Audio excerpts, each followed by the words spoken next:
I'm back. I know, you're excited. Anyway, okay. So I had to stop and do some stuff with my kids, but I still haven't showered. So I'm coming to you all natural, in my natural state, which is scary. But anywho, so we are going to finish off the 3 problems that are on that worksheet that I have emailed to you, and Emma verified that it is working. So you should be able to get on and look at it on YouTube. So we're starting with problem 4, and this is where we get into the boiling point. So for boiling point, we have essentially the same equation, but we're looking for delta TB equals IKBM. So the only thing changing is the subscript that you use with this equation. Okay, so number 4. When 5.0 grams of calcium chloride dissolves in 50 grams of water, what is the boiling point of the solution? So you should be able to see that in front of you. Hopefully you downloaded the worksheet so you have it. So we're trying to figure out what the new boiling point is. So talking about water again, so water boils at 100 degrees Celsius. So that's always going to be your starting point. So if it says what's the new boiling point, that means we are going to add on whatever our change is to that value. So if it's, say the change is 2 degrees, it's going to be 102 degrees Celsius. If the change is 10 degrees, it's going to be 110 degrees Celsius as your final answer. So, child,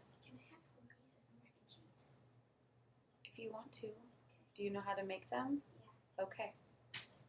All right. Sorry about that. So, can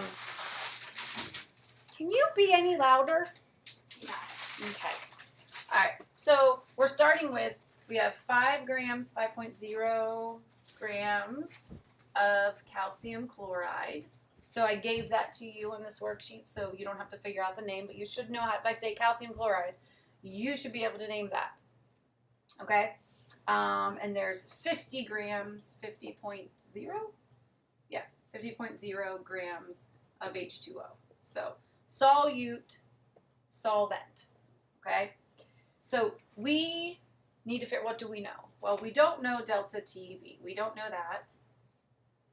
Let's talk about our I. Our I, again, we're going to look at what is our formula. So we have calcium chloride. If it's ionic, which it is, all you do is essentially count up your subscripts, because when you put it in water, it's going to dissociate into individual ions.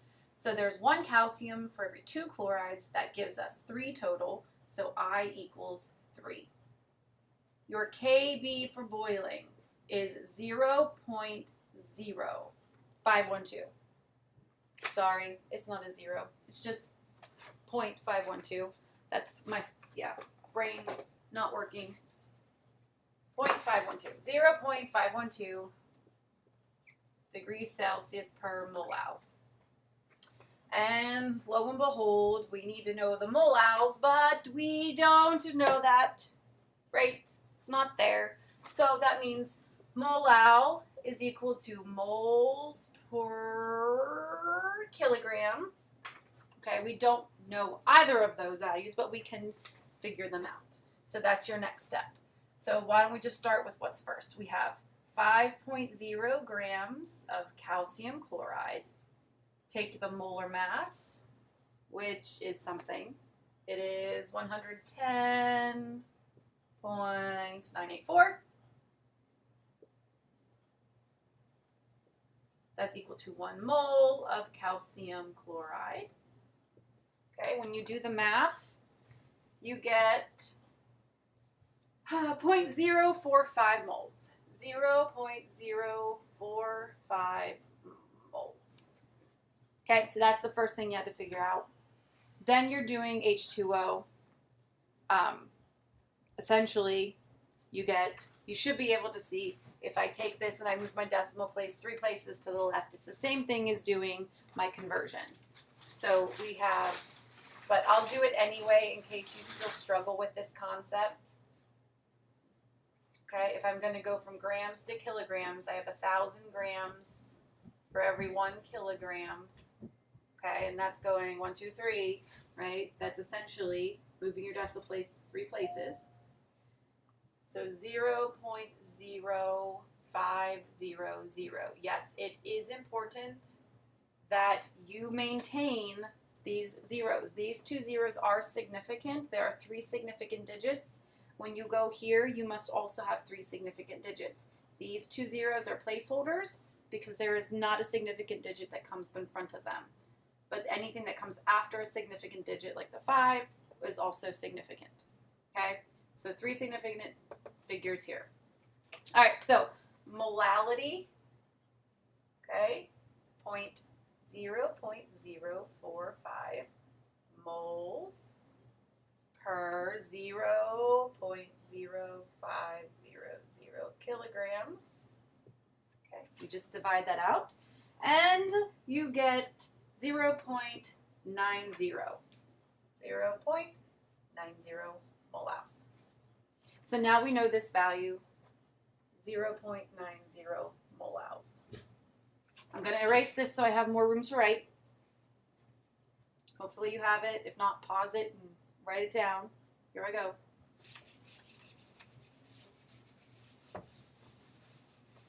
Okay, so now we just use our equation, plug everything in to get our answer. So delta T, we're talking about boiling, equals I, which is 3. Your KB, which is 0.512 degrees Celsius per molal, times, what's your molal? 0.90. M's cancel. And then your change in boiling point, boiling temperature, comes out to be 1.4. 1.4 degrees Celsius. 2 significant figures, 3 significant figures. Small 2 is less, so our answer is 2. Now that is not your answer. That is the change in boiling temperature. So that means if water boils at 100 degrees Celsius, we're going to add on 1.4 degrees. So the answer is 101.4 degrees Celsius. That is your new boiling point. Okay? This is just the opposite of the freezing point depression, so it really, very, very straightforward, very easy math. Okay, here we go. Moving on to the second one. Okay, so this is number 5. The change in boiling point of an aqueous solution of potassium iodide is 0.65 degrees Celsius. Determine the molality of the solution, and then I give you, I don't know why I gave, it's just right there, but 0.512 degrees Celsius per molal. So we're going to have potassium iodide. Potassium, well, that's K. Iodide, that's iodine, that's I. If you don't know what the oxidation states are, potassium, okay, that is a group 1, so that's a plus 1. Iodide, if you don't know, that's a group 7 or group 17, that's a minus 1. So when you put them together, it's just Ki. So we're working with Ki. Okay, so we don't know. We're trying to solve for delta TB. Our I, well, is it ionic? Yes. Count your subscripts. 1 and 1, which means I is 2. 1 plus 1 is 2. Okay. Kb equals 0.512 degrees Celsius per molal. And then our molality. That's the other component that we have to know.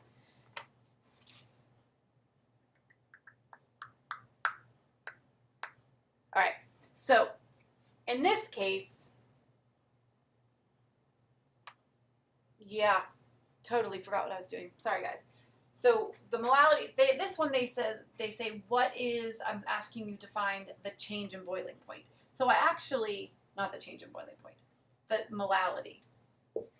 I actually give this one to you. So I say delta TB is 0.65 degrees Celsius. So we have 3 values of the 4. And it's just algebra. So we're going to rearrange this equation to solve for molality instead of this. So looking at this, delta TB equals I KBM, right? So M equals delta TB divided by I KB. hopefully you don't have a problem with that and you know that that's how to rearrange that equation. Okay, so then we just plug it in. So molality is equal, what is the change? Well, it's 0.65 degrees Celsius divided by our I of 2 and our KB of 0.512 degrees Celsius per molal. Okay, your degrees Celsius cancel. You're left with that molal down here. So if you plug it in, you get 0.63. 0.63, and then we are left with molals. Okay, so in this case, you don't have to worry about, well, is that the right answer or not, because it's a simple fact of just solving for that molality as it is. You have to remember that if we solve for change, we have to apply that to its typical boiling point or freezing point. But this one is just your answer for number 5. Okay, moving on. Erasing this. Here we go.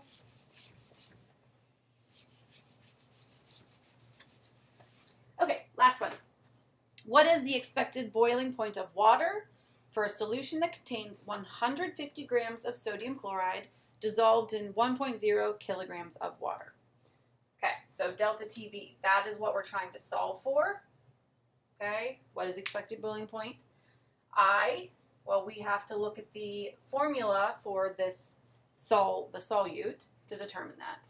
And so in this case, they're talking about sodium chloride. So sodium, that's Na, chlorine is Cl. That's +1, that's minus, so you just get NaCl. Okay? So looking at NaCl, you add up your subscripts. This is a 1, this is a 1, 1 plus 1 is 2, your I is 2, because it's going to dissociate into 2 individual ions. Kb, we know this is that standard, 1 constant, 0.512 degrees Celsius per molal. And then our molality. So again, they don't say what the solution is, but they give us a mass of our solute, which is, we have 150 grams of sodium chloride. And then we have 1.0 kilograms of H2O. So we see this kilogram here. We know this is good. We can check that. We're like, don't have to convert that. It's already in kilograms. But if you look, you notice that this is in grams. So using molar mass, we're going to convert that to brain. We're going to convert that to moles. Using molar mass, this is 58.443 grams is equal to 1 mole. And that comes out to 2.57 moles. Okay? 2.57 moles. Again, 3 sig figs, because that period right here, that's more than 3. So our answer must have 3. 2.57 moles. So now we can we can solve for molality. Molality is equivalent to moles of solute over kilograms of solvent. Okay, moles, 2.57 over 1.0. Looking at this, you should know that your answer should be recorded to 2 significant digits, and you would end up with something 2.6. 2.6 little m. Okay, 2.6 molals. Okay, I'm going to erase that. We are going to then take this number, which is 2.6, and solve for our change in boiling point. Okay, so delta TB equals I, which is 2, times our constant, 0.512 degrees Celsius per molal, times your molal of 2.6. M's cancel. Delta TB. Okay, looking at this, you can always go ahead and figure out, okay, how many sig figs am I going to need? I have 3 here. I have 2 here. This number 2 is a whole number. It's a counted number, so we don't use that for sig figs. So our answer has to be recorded to 2. If you calculate this, you get 2.7. That's a really, really big, weird 7. Okay? So that's 2.7 degrees Celsius. So that is the change in boiling point. We're talking about water because it's an aqueous solution, okay, which means anything dissolved in water. So we add that on to the normal boiling point. So if it's 100 degrees Celsius and we add 2.7 because boiling point, we're always going to be elevating it. So your new boiling point is 102.7 degrees Celsius. That would be your answer. Okay, so that was number 6. The one other thing that I want to make sure that I cover with you, just so you're thinking, if I said, what is the change in, so say I gave you this exact problem, but I wanted you to calculate both the new freezing point and the new boiling point. Because I could do that. I could give you this one problem, and all you'd have to do is solve this equation and solve the freezing point equation for the exact same solution. Because we know, the colligative properties, when we add the solute, we're changing both of those. We're changing both of those things. We're changing both the freezing point as well as the boiling point. So I could have you calculate that, and then I could say, okay, so which is more greatly affected? Is the boiling point affected more, or is the freezing point affected more? All you would have to do is determine your values. Okay, so what is your delta T be and what your delta TF is? Whichever one is a bigger number is going to be the one that's affected more greatly. So for instance, this is 2.7. So say that the change in boiling point is 2.7 degrees. I'm not going to do it, so this is not the right answer. I'm just going to throw a number out at you. Say that the freezing point, the change in freezing temperature, say it was 10.4. So the delta TB is 2.7, and let's pretend that you did the math and you got this to be 10.4. Okay? All you have to do, if I asked you which one is more affected, all you have to say is, well, the change of this is 2.7. The change of this is 10.4. This is a bigger change, right? 10.4 is a bigger number than 2.7. So 10.4 goes with freezing. So the freezing point is more greatly affected by the concentration of your solute. That's it. So if you had 2.7 and 2.8, 2.8 would still be bigger than 2.7. So you would use whatever value is greater. This one or this one, doesn't matter. You know, what problem you're doing, you can compare them and say, well, the freezing point's going to be more affected or the boiling point's going to be more affected solely based on the fact that the change is greater. So that is the only other thing that I wanted to cover with you. So hopefully this was helpful. Hopefully you understand very simple math. You just have to be able to plug and chug quickly and make sure you're counting those sig figs. All right, I hope to see you tomorrow. Bye.